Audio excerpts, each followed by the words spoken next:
السلام علیکم دوستو، کیسے ہیں ویورز؟ آج ہم ڈسکس کریں گے کہ جو ایگریمنٹ ٹو سیل ہوتا ہے اس کے جو وٹنس ہے، مارجنل وٹنس، وہ کتنے امپورٹنٹ ہیں۔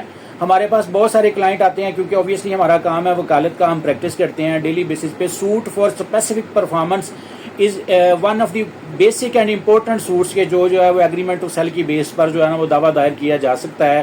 سوٹ فار انجنکشن جو ہے وہ ایگریمنٹ ٹو سیل کی بیس پر دائر نہیں کیا جا سکتا، اس کی بنیاد پر تھاؤزنڈز آف سائٹیشنز اویلیبل ہیں۔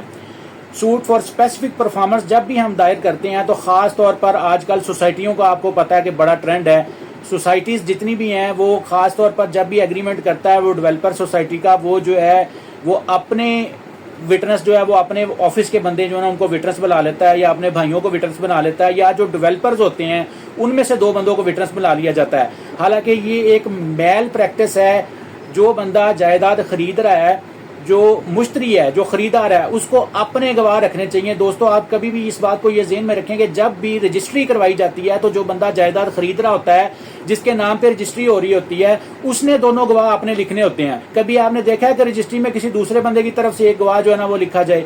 تو اسی طرح ایگریمنٹ ٹو سیل جو ہوتا ہے اس کے لیے دونوں مارجنل وٹنس کورٹ میں پروڈیوس کرنا اور ایگریمنٹ ٹو سیل کو جو ہے وہ ثابت کرنا اسی طرح اتنا ضروری ہے کہ اس میں جو دونوں مارجنل وٹنس ہوتے ہیں وہ اس بندے کے ہونے چاہیے جو خریدار ہے۔ یہ دونوں مارجنل وٹنس اس بندے کے ہونا اتنا ضروری ہے جتنا ہمارے زندہ رہنے کے لیے آکسیجن ضروری ہے۔